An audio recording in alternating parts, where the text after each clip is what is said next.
What's up everyone, Jack here from Half. Today I've got my Air 2S and I'm going to walk through the DJI Fly app and how to use it. We're going to go through the different menus, the different camera settings, the different quick shots, master shots. We're going to walk through it all so that you know how to fly this machine. Let's get to it.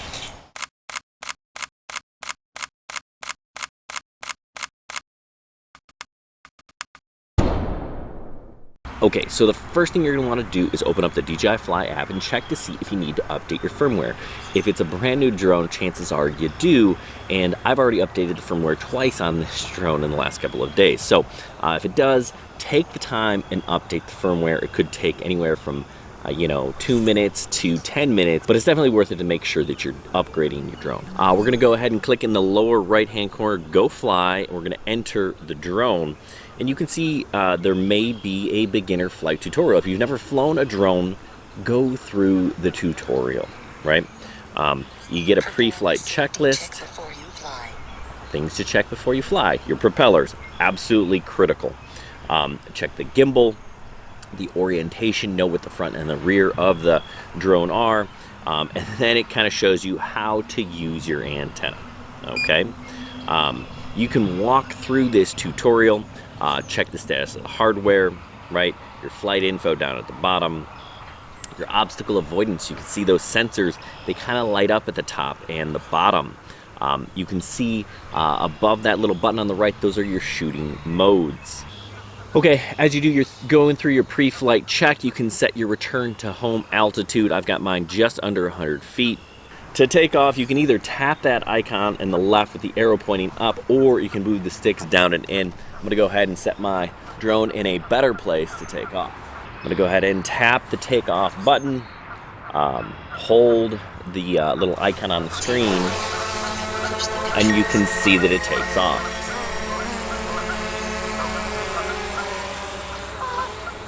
You see that I'm in a geo zone. That means that there is a helipad nearby. I'm aware of it, I know of its operations, and we're okay. So I'm gonna say okay. All right, now it's gonna walk me through how to fly. Left stick goes up. Sure does. And down. Turns yaw left. Yaw right. Fly forward. Fly backward.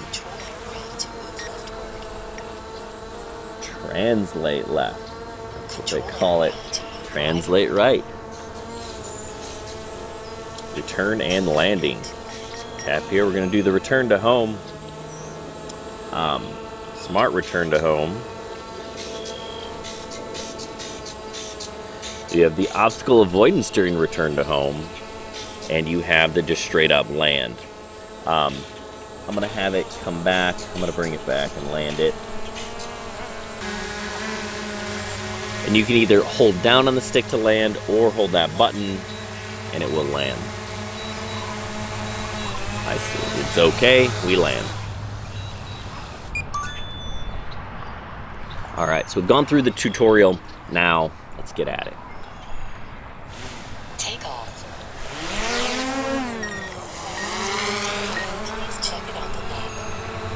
Okay, so that was DJI's quick tutorial. I'm gonna get a little bit more in depth. Let's start by, in the upper right-hand corner, you can see the 3 dots. You tap on those 3 dots and you can see the menu, the safety menu, right? So obstacle avoidance, right now, if it senses an obstacle, it's gonna brake. I want it to bypass, actually go around the obstacle, so that's what I'm gonna do. Disable sideways flight. If you're flying with obstacle avoidance on, you can have it so it doesn't fly left or right, and that you'd want to do because there is no side obstacle avoidance. Max altitude, keep it under 400 feet. Max distance, that's up to you. Return to home altitude, I've got mine set just under 200 feet. I'm actually gonna lower it. I don't need it to go quite that high. About 150 is good for me. Update home point, so if you're on a boat or you're flying, and you're moving places, you want it to go where you currently are, make sure you update that. If you need to update your sensor, any of your sensors, your compass, your IMU, this is where you do it. You can also get some information about the battery. Now there is that really cool light on the bottom. You can have it set to auto, so if it's dark or it's sensing landing, it'll turn on, or you can turn it on, you can turn it off. You can also have it set to be on with a button. I'll show you that in a minute. Unlock geo zones. A lot of people are like, I can't fly this DJI drone because I'm in a geo zone. Well, guess what? You can actually unlock them. You can request to do it on the computer, or you can do it here through the app. If you've done it on your computer and you've synced your account here, you'll get your unlocking licenses there for your account, or anything you've done with the drone. Now, this is a new drone. I haven't had to do that yet. Find my drone. So if you lose it, it'll show you a map of where it is. We'll fly it out a little bit. It's going to find it on the map, and it's not that far away. Advanced safety settings. Now, this is some important stuff. Now, if you lose a signal, what do you want it to do? Chances are you want it to return home. Descend or hover. Now, if you're flying indoors, these are actually really important settings to double check. So you don't want it to return to home if you're flying inside, right? Remember, if you set your return to home altitude higher than the ceiling, that's a bad thing. Emergency propeller stop. This is to get the motors to stop. You don't want to accidentally do that, so leave it for emergencies only. AirSense is fantastic. That's going to let me know if there's another aircraft in the area. That's the ADS-B. Turn that on. All right, that's super important. Okay. Aeroscope is the remote ID stuff. If you're interested in that, you can take a look there. All right, now let's look at control. Right, I'm in the U.S. We go with Imperial feet. I get it, it's goofy, but metric makes a whole lot more sense, but that's not what we're dealing with here. The gimbal mode, follow me versus FPV mode. Now, we did some FPV mode stuff when we had the FPV drone, the DJI FPV drone, and use the FPV mode on our Mavic Air 2. So if you want to see what that looks like, kind of get that swooping horizon look, that's what the FPV mode is, right? Probably want follow me for most camera operations. Allow upward gimbal rotation. If I want my gimbal to pan up past just level, I can do that. I would turn that on. Got some angry bees. Are they angry at me? No. And then there are some advanced gimbal settings here, right? So you can kind of tune the gimbal to how you want. How much do you want to pitch? How smooth do you want it to be? How quick do you want it to go? You can kind of take a look at some of that stuff. And you have settings for normal, for Cinesmooth, and for sport mode. Okay. Phone charging, let's turn that on, right? Then my phone will charge while it's plugged in. This is a really big battery on this remote. I think it's like 4 hours of flight time, so you can go through a whole lot of batteries. So I like to make sure that my phone stays charged, especially if you're flying in colder areas where your phone may lose battery faster than your drone or your remote. Turn that on. That may be different for Android. I'm an iOS user. All right, stick mode 2, that means throttle on the left side. If you're a mode 1 person, you can switch it there. Now, this button customization, this button on the left, this function button, you can change what it does with a single or a double tap.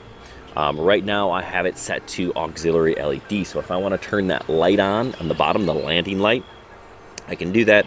I can also have it toggle the map view, switch the gimbal mode to FPV, open up advanced camera settings, deal with my exposure lock or hyperlapse cruise control, right? So right now I have one tap for the LED, a double tap to recenter the gimbal, and you can see those settings are the same. RC calibration, right? If I needed to calibrate the RC or the drone, I can do that. And if I want to go back and rewatch that flight tutorial, you can. Okay, repair to aircraft, we don't need to do that. All right, camera. Let's take a look at some of the camera settings here. Right, you can shoot pictures in both JPEG or RAW. Right now, I just have it set to JPEG. The size of the pictures, I actually just switched it to 16:9. 3:2 will give you a larger picture, you'll get more, you'll be using more of the sensor, right? But a lot of people like to shoot 16:9 because they end up cropping. If you want to crop it yourself and use more of the sensor, shoot in 3.2. Anti-flicker, I don't mess with that, just leave that in auto. Then you have some of those shooting tools that are helpful. Histogram overexposure warning, so if you want to see the visual representation of light or what might be overexposed, you can do that, right? And you can actually move the histogram around if you want. You can see some parts of the sky here on my remote are actually overexposed. Peaking level and white balance, I'm going to leave that in auto. Storage location, actually I missed the grids. Oh, I do have it on. I've got my rule of thirds grid on. That's what I like to use. Then we can see some SD card information. We want to cache to the phone. Do we want to cache while recording? And what is the max video cache capability? And then what do you want to do with it when you're done? And we have the transmission. You have 2 settings, smooth and HD. I am super impressed with the clarity of the video feed, the OcuSync 3 video feed coming to my phone. Frequency, I highly recommend you leave it on dual band unless you know what you're doing. Channel mode, again, same thing, leave it on auto. You can kind of see where it's switching and decides what's the best. And then we have some of that about information where you can see your firmware, what firmware you're using, and all of that information. Okay. All right, so let's just kind of walk around the controller. Starting in the upper left-hand corner, end mode means normal, right? And I can switch it from normal to Cine Smooth mode. So the Cine mode, Cine Smooth mode, if you want to fly slow for some cinematic footage, you'll want to switch that button on the controller here. Middle, again, is normal, and S is sport, where it's going to fly super fast. Now, there is no obstacle avoidance in sport mode. You can see that icon on the left-hand side went red. Let's get it back into normal mode because that's what we want to fly. If you tap the battery, right, that 57, I have 57% battery, it's going to give me some estimations, right? So I have about 11 minutes before return to home. I have 12 minutes and 16 seconds before it's a forced landing, and 14 minutes, 50 seconds so the battery is completely shot. So that's some good information to have. If I tap on those little bars, I can see I have a really strong RC signal. You can kind of just see that visual representation. I have 24 GPS satellites. The 3 dots, again, those were the menus that we already went through. Then above that, that square there will tell me what flight mode I'm in. Right now, I am in single photo mode. And that's if you want to take singular photos. Smart photo is kind of like HDR photo. If you're, you want to capture some HDR photos, I'd use that. It's great at night. It's great for HDR stuff. The smart photo is really pretty fantastic. Auto exposure bracketing. It's going to take pictures at either 3 or 5 different exposures, and then you can put them together if you so choose. And then burst. It's going to burst 3, 5, or 7 photos, right? So those are your photo modes, plus your time shot. So, if you're doing a family picture, you're trying to gather all the kids, all right, ready, everybody look, you want to kind of hide the controller so it's not in the frame, you can do that. All right, let's take a look at the photo modes. You have just regular and slow motion. Those are your 2 different ways to shoot. When you click slow motion, you can see that it automatically changes the resolution in the bottom, right? I'll go through some of that here in a second. MasterShots. MasterShots are super cool. It flies a bunch of different modes. It does a closed circle, a far circle, a top-down view, a droney, a rocket, and then it kind of puts them together and stitches them for you.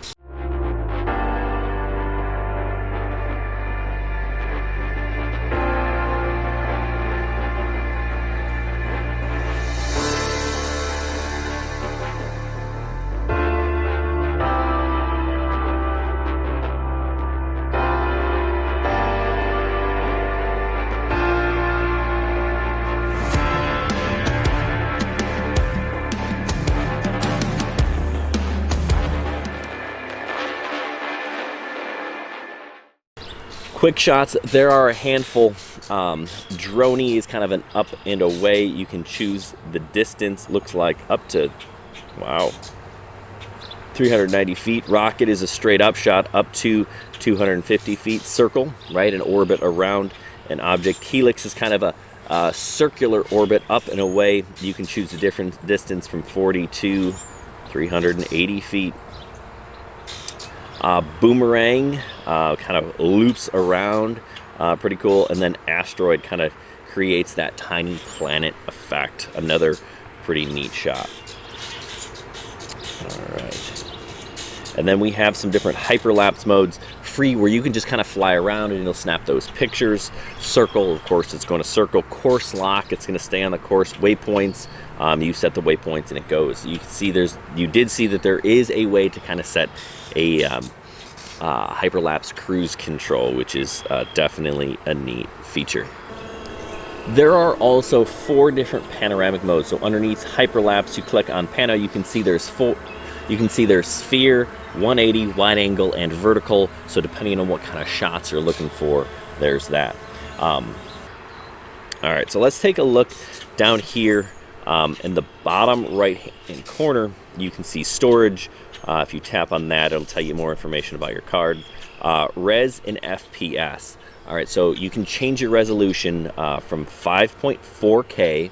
And you can see we have 3 shooting options there, 24, 25, or 30 frames per second. 4K, we can go from 24 to 60. Now look at this, watch, when I go from 30 frames a second to 60 to 50 or 60 frames per second, it actually changes the field of view. So you're getting a narrower field of view, actually, once you go up from 30 frames a second. That's kind of interesting. All right, we've got 2.7K, 24 to 60, and 1080, again, from 24 to 60. If you want to shoot higher frame rates than 60, then you have to be in the slow motion setting, and then it's just 1080. What are my options here? Do we have any? Yeah, it's just 1080, 120. Okay, you can change your exposure value right here by tapping it on, sliding it left or right. And if you want full control over some of these camera settings, you tap that button with the little camera on there from auto when it turns pro, and then you can change some of those values. So if you want to change any of that, go right ahead. Now, a couple of other neat things. If we tap on the 1X, we can zoom up to 8 times if we're at 30 frames a second. All right, let's take a look at these geese out there. All right, 2, 4. Line them up. 8. Look at that. So, you know, I think after you get any closer than maybe 4, it starts to degrade the image, but it is nice to really kind of set up your shot, especially if you're looking here. You can also zoom if you hold this function button and the wheel at the same time. So I'm going to push function and wheel gimbal in, and I can zoom too. So that's kind of neat. I prefer actually do it that way rather than just tap the screen. All right, you can see we've got a manned aircraft nearby. I'm going to bring it closer back to me. You know, it's clearly, it's out there. I can hear it, but you can see on my screen that it popped up. That's actually really useful. At 30, you know, I'm 10 feet high, so if that plane is interfering with the drone, we've got bigger problems. So I'm not really going to worry too much about it. Looks like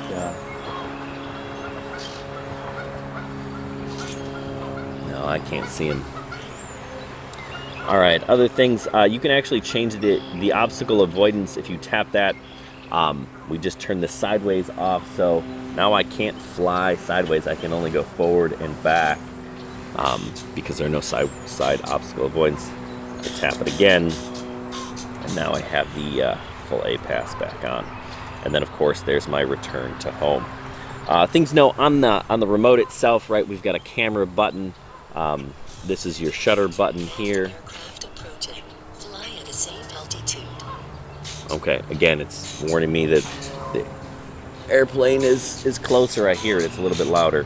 So like I said, this button here is my shutter button to take pictures or start video. This button here in the front that looks like a camera will just kind of switch my different modes. This is my return to home or pause. If I get in, you know, I'm doing an orbit and I don't like something, I hit that button, it'll stop it. And then we already walked through these buttons. We talked about this function button.